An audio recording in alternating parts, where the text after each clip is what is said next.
नमस्कार दोस्तों, कैसे हैं आप लोग। मेरा नाम है हर्षित द्विवेदी। एक और वीडियो में आपका स्वागत करता हूं। आखिरी चैप्टर है, चैप्टर नंबर 10 है ये एनसीईआरटी 11th क्लास की इकोनॉमिक्स की किताब का। इस वीडियो में हम लोग बात करेंगे। अच्छा, मैं आपसे बोलूँगा इससे पहले वाली वीडियो देख लीजिए जाके। आप एनसीईआरटी की 11th क्लास की इकोनॉमिक्स की प्लेलिस्ट में जाइए, मेरे प्लेलिस्ट सेक्शन में वहाँ आपको सारी वीडियोज़ मिल जाएंगी। पाकिस्तान की डेवलपमेंटल स्ट्रेटजीज किस प्रकार से काम करी, इसको हम यहाँ पर समझने की कोशिश करेंगे। देखिए, अगर आप इकोनॉमिक पॉलिसीज ऑफ पाकिस्तान को एनालाइज करो तो आप देखोगे कि जिस प्रकार से इंडिया में डेवलपमेंट शुरू किया, कुछ कुछ उसी प्रकार से पाकिस्तान में भी डेवलप होना शुरू हुआ। पाकिस्तान ने भी एक मिक्स्ड इकोनॉमी मॉडल को अपनाया। मिक्स्ड इकोनॉमी मतलब पब्लिक सेक्टर की भी प्रेजेंस है, प्राइवेट सेक्टर की भी प्रेजेंस है। देयर वाज को existence of public and private sector. यहाँ पे एक पिक्चर दिखाई जा रही है, सर्दी के महीने में वाघा बॉर्डर दिखाया जा रहा है। यहाँ पे एक टूरिस्ट प्लेस है। इस वाघा बॉर्डर के थ्रू ट्रेड भी होता है इंडिया पाकिस्तान के बीच में। हालांकि ट्रेड अब ऑलमोस्ट बंद है, इंडिया पाकिस्तान के रिश्ते काफ़ी ख़राब हैं। अभी directorate general of military operations DGMO की बातचीत होनी शुरू हुई है, लेकिन कब इंडिया पाकिस्तान के हालात बिगड़ जाए कुछ कह नहीं सकते। फिर आगे बात की जाए, लेट 1950s में 1960s में पाकिस्तान ने इंट्रोड्यूस किया रेगुलेटेड पॉलिसी फ्रेमवर्क। ठीक है, इंपोर्ट सब्सटीट्यूशन बेस्ड इंडस्ट्रियलाइजेशन शुरू किया। कहने का मतलब क्या है कि भाई जो गुड्स इंपोर्ट हो रहे हैं कैसे ना कैसे करके उनके इंपोर्ट को रोको और उन गुड्स को पाकिस्तान के अंदर बनाने की कोशिश करो। यहाँ पे पाकिस्तान को उसी तरीके से मात खानी पड़ी, उसी तरीके से नुकसान झेलना पड़ा जिस तरीके से इंडिया ने नुकसान झेला। आप इंपोर्ट सब्सटीट्यूशन भले ही कर दो, लेकिन जिस लेवल के गुड्स आप इंपोर्ट कर रहे हो उस लेवल के गुड्स अगर आप अपने देश में नहीं बना पाए तो गुड्स इंपोर्ट करने का कोई मतलब नहीं है। ये जो पॉलिसी थी आपकी इंपोर्ट सब्सटीट्यूशन की पाकिस्तान की, इसने टैरिफ प्रोटेक्शन को भी इस्तेमाल किया for manufacturing of consumer goods together with direct import controls on competing imports.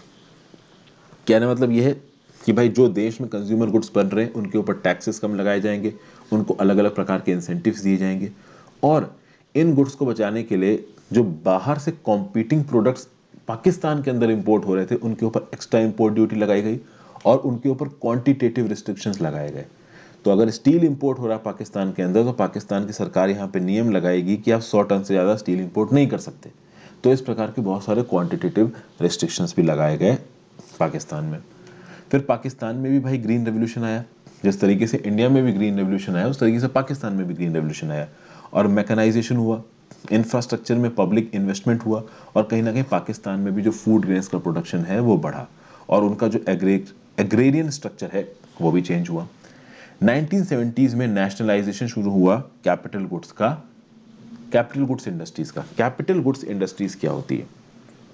देखिए, वो गुड्स जो कि फाइनल प्रोडक्ट नहीं है लेकिन वो फाइनल प्रोडक्ट्स को बनाने में एक बहुत मेजर रोल यूज कर सकते, मतलब बहुत मेजर रोल प्ले कर सकते हैं। तो वो गुड्स जो दूसरे गुड्स को बनाए, जैसे कि भाई आप कह सकते हो मशीनें, इंडस्ट्रीज में यूज होने वाले मशीनें, ये कैपिटल गुड्स हैं। क्योंकि ये ऐसे गुड्स हैं जो कि फाइनल प्रोडक्ट तो नहीं है लेकिन ये फाइनल प्रोडक्ट को बनाने में मदद कर रहे हैं। तो इकोनॉमी में जो कैपिटल गुड्स इंडस्ट्रीज है ये बहुत इंपॉर्टेंट रोल प्ले करती है। जैसे फॉर एग्जांपल हमारे यहाँ पे बंदूकों की गोलियां बनती हैं। हमारी जो ऑर्डिनेंस फैक्ट्रीज हैं, डिफेंस ऑर्डिनेंस फैक्ट्रीज, अगर आप इंडियन इंजीनियरिंग सर्विसेज का एग्जाम क्वालिफाई करते हो तो आपकी डिफेंस ऑर्डिनेंस फैक्ट्रीज में पोस्टिंग लग सकती है, आप उसके हेड बन के जाओगे। तो इन डिफेंस ऑर्डिनेंस फैक्ट्रीज में जहाँ पे गोलियां बनती हैं वो गोलियां ऐसे तो बन नहीं जाती होंगी, किसी मशीन के थ्रू बनती होंगी, वो मशीन एक कैपिटल गुड है। समझ गया बात हो। फिर बात की जाए, पाकिस्तान ने अपने पॉलिसी ओरिएंटेशन को लेट 1970s और 80s में थोड़ा बदला। यहाँ पे डी नेशनलाइजेशन किया गया, यानी कि सरकारी कंपनी जो सब कुछ ओन करती थी उनकी ओनरशिप को कम किया गया और प्राइवेट सेक्टर को इनकरेज किया गया। इस समय पे पाकिस्तान को बहुत सारे वेस्टर्न नेशन से सपोर्ट भी मिला, बहुत सारे रेमिटेंसेस भी मिले, क्योंकि पाकिस्तान की बहुत बड़ी डायस्पोरा मिडिल ईस्ट में काम करती थी। तो मिडिल ईस्ट में काम करती थी तो वो घर अपने पेमेंट भेजते थे अपने घर वालों के पास, तो इससे पाकिस्तान के अंदर पैसा आता था। इन सब चीज़ों से कहीं ना कहीं पाकिस्तान में इकोनॉमिक ग्रोथ बढ़ी और कहीं ना कहीं पाकिस्तान की सरकार भी प्राइवेट सेक्टर को बहुत बढ़ावा दे रही थी कि आप पाकिस्तान में आइए और काम करिए। तो नए इन्वेस्टमेंट के लिए एक कंड्यूसिव एटमॉस्फेयर यहाँ पे पाकिस्तान में बनना शुरू हो गया था। तो हमने यहाँ पे चाइना और पाकिस्तान की जो डेवलपमेंटल स्ट्रैटेजीज थी इनको थोड़ा बहुत हल्का फुल्का यहाँ पे समझा है। अब आगे बात करेंगे डेमोग्राफिक इंडिकेटर्स को। उससे पहले वीडियो पे लाइक का बटन, सेल्फ प्रमोशन ज़रूरी है, वीडियो को शेयर कर दीजिए, चैनल को शेयर और सब्सक्राइब कर दीजिए। लाइक और शेयर बहुत ज़रूरी है। 4.5 मिनट के बाद भी अगर कोई मेरी वीडियो को देख रहा है तो कहीं ना कहीं उसको वीडियो से फ़ायदा मिल रहा होगा, तभी वो इतने लंबे समय तक यहाँ पे टिका हुआ है। इंस्टाग्राम पे आप फॉलो कर सकते हैं, जब भी मुझे समय मिलेगा मैं आपके मैसेज का जवाब दूंगा। टेलीग्राम ग्रुप ज्वाइन कर लीजिए मेरे लेक्चर्स की नोटिफिकेशंस के लिए, मेरे लेक्चर्स की पीडीएफ के लिए आप टेलीग्राम में आ सकते हैं, आपको वहाँ पे सारी अपडेटेड पीडीएफ्स मिल जाएंगी। ज्वाइन बटन दबा के आप हेल्प भी कर सकते हो। एनसीईआरटी 6 से लेकर 12 तक की मैंने geography, polity, economy, history, science की वीडियोस कंप्लीट की। साइंस ऑब्वियसली बात 6 से 10th की कंप्लीट करूंगा और एनसीईआरटी क्लास 9 से 12th की, जो कि इन्हीं की एग्जिस्ट करती है। ठीक है, तो आप ज्वाइन बटन दबा के हेल्प कर सकते हो। अब बात करते हैं डेमोग्राफिक इंडिकेटर्स की। अगर आप ग्लोबल पॉपुलेशन की बात करो तो लमसम अगर दुनिया में 6 लोग हैं तो 6 में से एक इंडियन है, एक चाइनीज है। इस लेवल पे इंडिया और चाइना वालों की आबादी इस समय पे पहुंची हुई है। इंडिया, चाइना और पाकिस्तान के डेमोग्राफिक इंडिकेटर्स को थोड़ा यहाँ पे कंपेयर करते हैं। पॉपुलेशन जो पाकिस्तान की है वो कहीं ना कहीं चाइना और इंडिया के कंपैरिजन में कम है।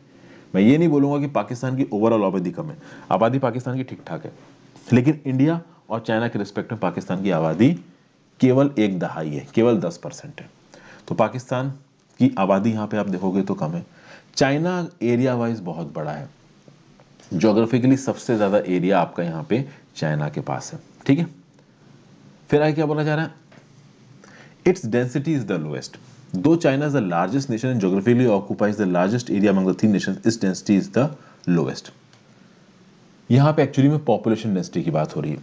अब देखिए पॉपुलेशन डेंसिटी आप कैसे करोगे, एक देश की जितनी भी आबादी, जैसे यहाँ पे लिख रहा है, ये 2017-18 के डाटा के हिसाब से हम लोग कैलकुलेट कर रहे हैं। इंडिया की आबादी दिख रही है 135 करोड़, चाइना की आबादी दिख रही है 139, लगभग 140 करोड़, सॉरी चाइना की आबादी लगभग 139 करोड़, पाकिस्तान की आबादी लगभग 21 करोड़। अब जितना भी इनका इलाका है, अगर आप आबादी को इलाके से डिवाइड कर दोगे तो पर स्क्वायर किलोमीटर इंडिया की डेंसिटी निकल के आती है 455। यानी 1 स्क्वायर किलोमीटर में इंडिया में 455 लोग रहते हैं, 1 स्क्वायर किलोमीटर में चाइना में 148 लोग रहते हैं, और 1 स्क्वायर किलोमीटर में पाकिस्तान में 275 लोग रहते हैं। तो पॉपुलेशन डेंसिटी यहाँ पे सबसे ज़्यादा इंडिया की है, चाइना की उससे कम, और इंडिया के बाद अगर दूसरे नंबर पे किसी की पॉपुलेशन डेंसिटी तो पाकिस्तान की है, अगर आप इन 3 कंट्रीज के डाटा को कंपेयर कर रहे हो तो। ठीक है भाई, उसके बाद अगर आप बात करो तो पॉपुलेशन ग्रोथ रेट की यहां पे बात की जाए तो पॉपुलेशन ग्रोथ रेट यहां पे सबसे ज्यादा किसका है, तो पाकिस्तान का पॉपुलेशन ग्रोथ रेट यहां पे सबसे ज्यादा है, उसके बाद इंडिया का, उसके बाद चाइना का। तो भाई पॉपुलेशन ग्रोथ रेट देख लेते हैं यहां पे। इंडिया का पॉपुलेशन ग्रोथ रेट कितना है 1.03%, चाइना कितना है 0.46%, पाकिस्तान ने कितना है 2.05%। तो भाई पाकिस्तान की आबादी बहुत तेजी से बढ़ रही है। फिर आगे बात करो तो स्कॉलर्स ने पॉइंट आउट किया है कि चाइना ने 1970s में वन चाइल्ड नॉर्म को इंट्रोड्यूस किया था, यानी एक कपल मैक्सिमम एक बच्चा पैदा कर सकता है, जिसके चलते चाइना की जो पॉपुलेशन की ग्रोथ रेट है वो कहीं ना कहीं रुक गई। लेकिन इसके चलते सेक्स रेशियो भी डिक्लाइन हुआ है। चाइना में नंबर ऑफ फीमेल्स पर 1000 मेल्स वो काफ़ी कम हो गई है। हालांकि वो कितनी भी कम है वो कहीं ना कहीं इंडिया से तो बेटर ही है।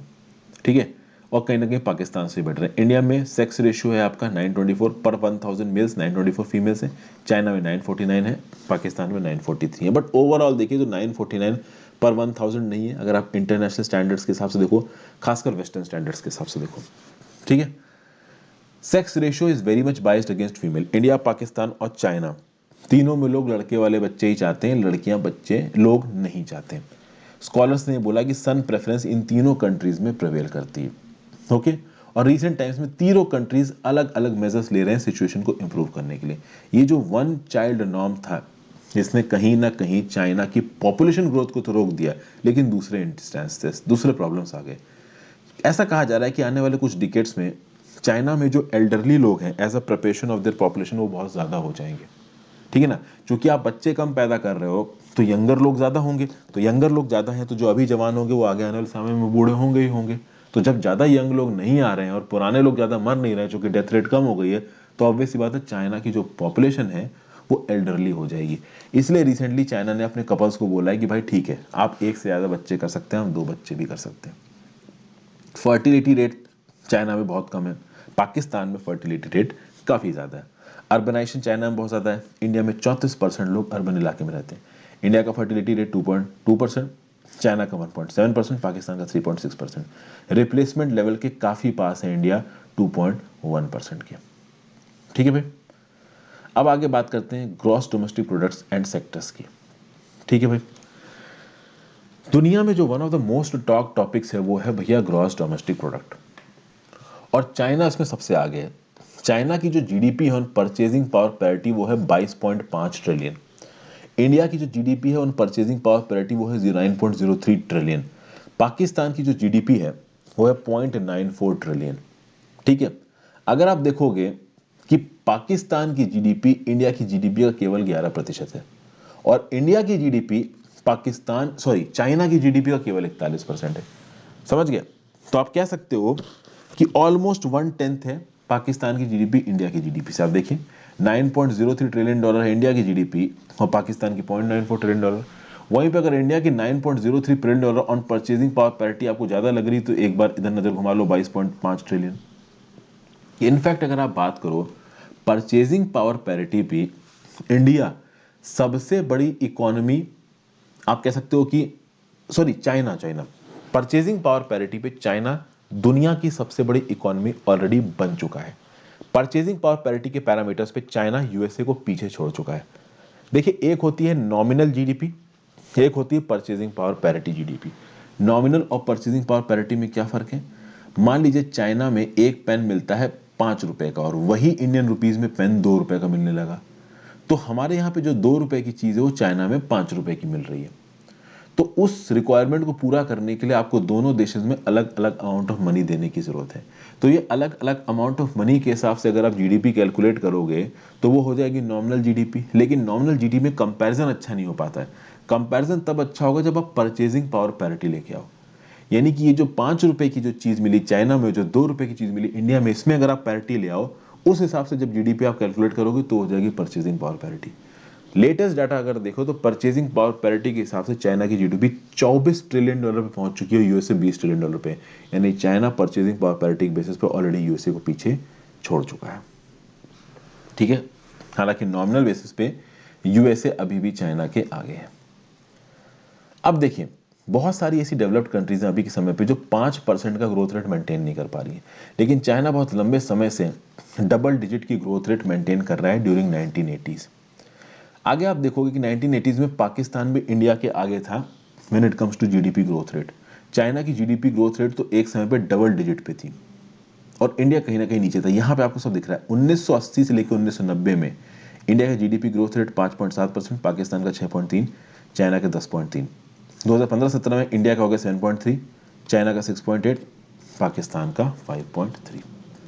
अगर आप 2015 से लेकर 2017 की बात करो तो यहाँ पे क्या नजर आ रहा है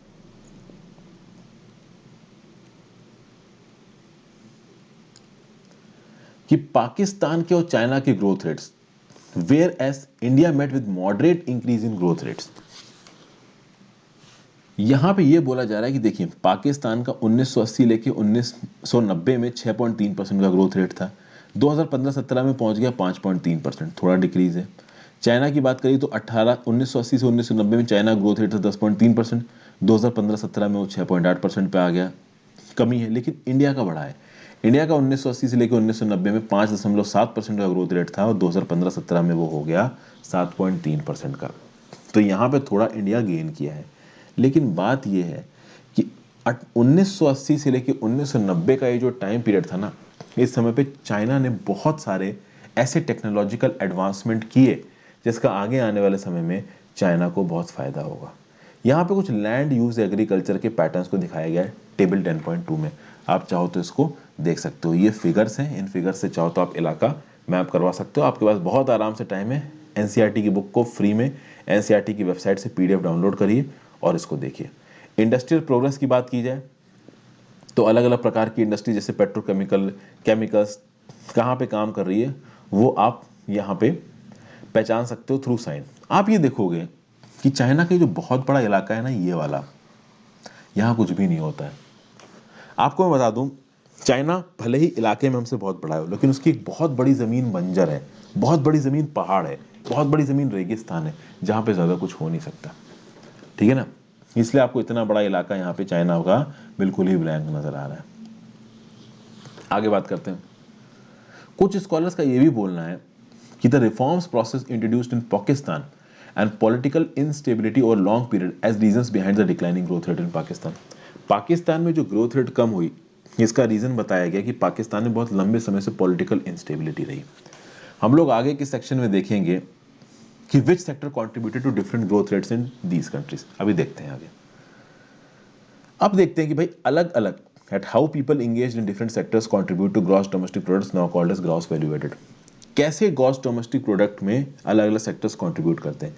ग्रॉस डोमेस्टिक प्रोडक्ट और ग्रॉस वैल्यू एडेड में एक ही चीज का फर्क है, टैक्सेस सब्सिडीज ये आपकी ग्रॉस डोमेस्टिक प्रोडक्ट में इंक्लूड होती हैं, ग्रॉस वैल्यू एडेड में इंक्लूड नहीं होती हैं। आगे बात करते हैं। It was pointed out in the previous section that China and Pakistan have more proportion of urban population than in India. शुरुआत में ये देखा गया कि चाइना पाकिस्तान में ज़्यादा अर्बन पॉपुलेशन थी इंडिया के रिस्पेक्ट में। अगर आप बात करो चाइना की, तो चाइना का जो टोपोग्राफिक और क्लाइमेटिक कंडीशंस है उसके चलते चाइना के बहुत कम इलाके में एग्रीकल्चर को सक्सेसफुली किया जा सकता है। चाइना का जो टोटल लैंड इलाका है ना, उस लैंड इलाके में केवल 10% इलाके में आप एग्रीकल्चर कर सकते हो चाइना के अंदर। ओके, फिर आगे क्या बोला जा रहा है। The total cultivable area in China accounts for 40% of the cultivable area in India.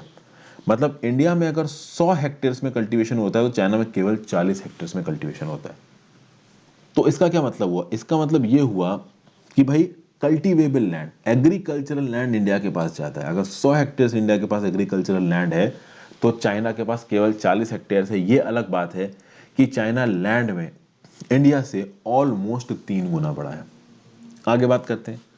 Until the 1980s, more than 80% of the people in China were dependent on farming as the source role of livelihood। 1980 तक आते आते आप देखोगे कि China में 80% लोग almost, in fact इससे ज़्यादा ही फार्मिंग पे डिपेंडेंट थे। लाइवलीहुड का उनका केवल एक सोर्स था, वो फार्मिंग का। तब से लेके आप देखोगे कि गवर्नमेंट ने लोगों को इनकरेज करना शुरू किया कि भैया ये खेती बाड़ी छोड़ो और दूसरी इंडस्ट्रीज में घुसो।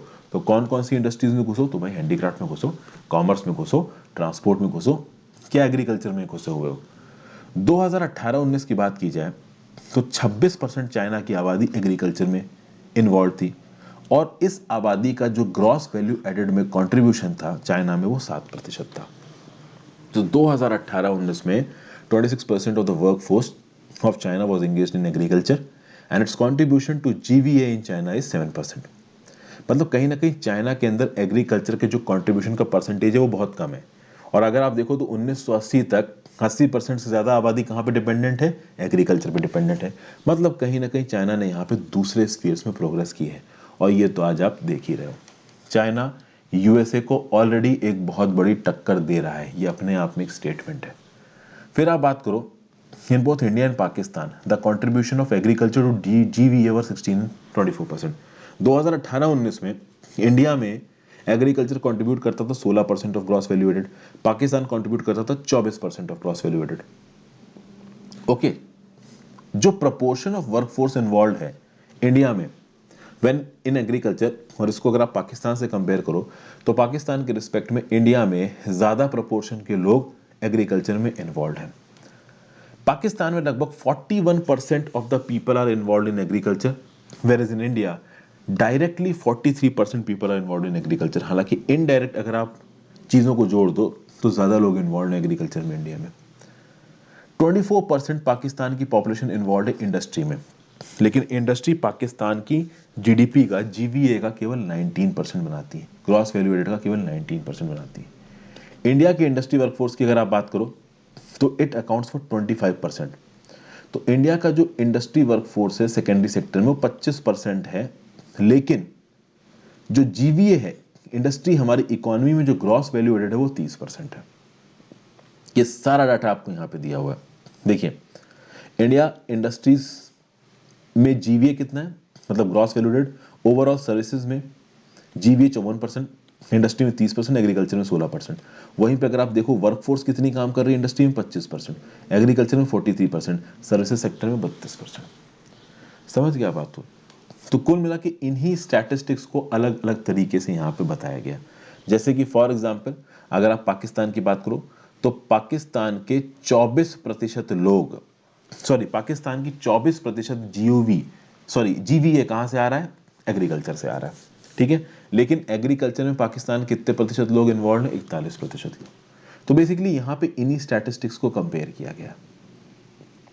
ओके, फिर आगे बात कीजिए। In the normal course of development, countries first shift their employment and output from agriculture to industry and then to services. Normal course of development देखो किसी भी इकोनॉमी का, तो पहले प्राइमरी सेक्टर आगे आएगा जिसमें एग्रीकल्चर माइनिंग डोमिनेंट होते हैं, फिर आएगा आपका सेकेंडरी सेक्टर जिसमें इंडस्ट्रीज डोमिनेंट होती हैं, फिर आएगा आपका टर्शियरी सेक्टर जिसमें सर्विस सेक्टर डोमिनेट होता है। लेकिन इंडिया पाकिस्तान में एक अलग ट्रेंड देखने को मिला। इंडिया और पाकिस्तान में जो सर्विस सेक्टर है वो बहुत तेजी से बढ़ा है और कहीं ना कहीं उनका जो सेकेंडरी सेक्टर है, जो इंडस्ट्रियल सेक्टर है, वो इतना तेजी से नहीं बढ़ा है। एग्रीकल्चर टू इंडस्ट्री और इंडस्ट्री टू सर्विसेज ये चाइना में तो हुआ है, but this is not happening in India and Pakistan. अगर आप देखो यहाँ पे इंडिया को और पाकिस्तान को, तो इंडिया में 54% of the GVA is contributed bye service sector, Pakistan में 57%। अभी हम लोग डेवलप्ड नेशन तो बने नहीं है, हम एग्रीकल्चर इकोनॉमी से आगे आ रहे हैं, तो हमारा इंडस्ट्री सेक्टर ज़्यादा होना चाहिए था, लेकिन यहाँ हमारा ज़्यादा क्या हो रहा है, सर्विस सेक्टर ज़्यादा हो रहा है। तो ये जो पिक्यूलियर डेवलपमेंट है वो इसलिए देखा गया है क्योंकि इंडिया और पाकिस्तान दोनों ही अपनी इंडस्ट्रियल प्रोग्रेस को उस लेवल पे आगे लेके नहीं जा पाए। तो इस चीज़ में कह सकते हो कि इंडिया पाकिस्तान दोनों एक दूसरे की तरह है, हालांकि कोई बहुत अच्छी चीज़ नहीं है। आइडियल डेवलपमेंट यही होता है कि आप प्राइमरी सेक्टर से इंडस्ट्रियल सेक्टर में घुसो, इंडस्ट्रियल से सर्विस से घुसो। अगर आप इंडस्ट्रियल सेक्टर में नहीं घुस पाए, मतलब आपकी कैपिटल गुड्स इंडस्ट्री उस लेवल पे आगे नहीं बढ़ी है, आपकी टेक्नोलॉजिकल एफिशिएंसी उस लेवल पे आगे नहीं बढ़ी है। ये सब बातें यहाँ पे बोली गई हैं, आप यहाँ पे पढ़ सकते हो, ठीक है। बार बार मैं वही चीज़ों को अलग अलग स्टेटस लेके क्या ही बार बार रिपीट करूँ। फिर चलिए आगे बात करते हैं। Thus in all the three countries, the service sector is emerging as a major player of development. आप तो देखिए चाइना में भी 52% जो इकोनॉमी है, जो जीवीए है, वो आपको सर्विस सेक्टर से आ रहा है। तो अब तीनों सेक्टर में, और चाइना आप देखिए आज के डेट में बहुत आगे निकल चुका है। मैंने जैसा कि आपको बताया कि वो अमेरिका जैसी कंट्रीज के साथ कंपीट कर रहा है, तो China is way ahead of India, ठीक है। अब आगे बात कीजिए। सर्विस सेक्टर जीवीए को ज़्यादा कंट्रीब्यूट कर रहा है और सर्विस सेक्टर एक प्रोस्पेक्टिव एम्प्लॉयर की तरह भी काम कर रहा है। 1980s के अगर आप वर्कफोर्स के डाटा को देखोगे तो पाकिस्तान बहुत तेजी से सर्विस सेक्टर में लोग डाल रहा था। 1980s में पाकिस्तान के बहुत सारे लोग सर्विस सेक्टर में काम कर रहे थे, इंडिया चाइना के लगभग कम काम कर रहे थे।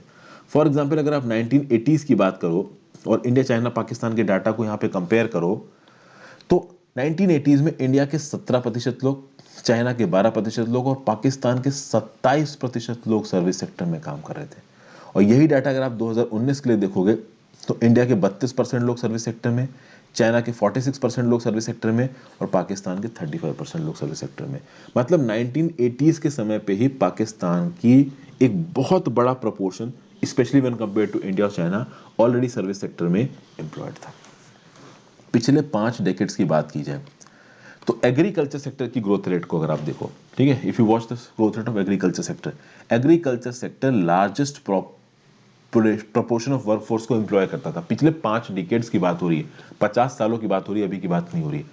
तो पिछले 50 सालों में शुरुआत में अगर आप देखोगे तो ज़्यादातर जो सबसे बड़ा एम्प्लॉयमेंट देने वाला सेक्टर था वो कौन था, वो एग्रीकल्चर तकता था। इंडस्ट्रियल सेक्टर जब किक इन किया चाइना में, तो चाइना ने कहीं ना कहीं near double digit growth rate को मेंटेन किया 1980 से लेकर 1990s में। लेकिन बाद में भी चाइना में थोड़ा स्लो डाउन दिखने लगा। अब स्लो डाउन दिखे ही दिखेगा। जब आपकी इकोनॉमी बढ़ेगी तो ऑब्वियस सी बात है वो इकोनॉमी बढ़ती तो ना रहेगी भाई, कहीं ना कहीं तो नीचे भी आएगी ना। अगर आप 10 साल तक लगातार 10% की रेट से आगे बढ़ रहे हो तो 11वें 12वें साल में 10% की रेट से बढ़ना बहुत मुश्किल हो जाएगा, क्योंकि आपका बेस बढ़ता जा रहा है। तो बेस बढ़ता जा रहा है तो जितना ज़्यादा बेस बढ़ा रहे हो उससे ज़्यादा तेजी से आपको ग्रोथ बढ़ानी पड़ेगी उस बेस के इफेक्ट को नलीफाई करने के लिए, ठीक है। वहीं पे इंडिया पाकिस्तान की बात की जाए तो ग्रोथ उतनी ज़्यादा स्विफ्ट नहीं थी। अब बात करते हैं in case of service sector, China was able to maintain its rate of growth during 1990s, while there was a positive and increasing growth of India's service sector output. Thus, China growth is contributed by the manufacturing service sectors and India growth by the service sector. During this period, Pakistan has showed deceleration in all 3 sectors. ठीक है भाई, क्या बोला जा रहा है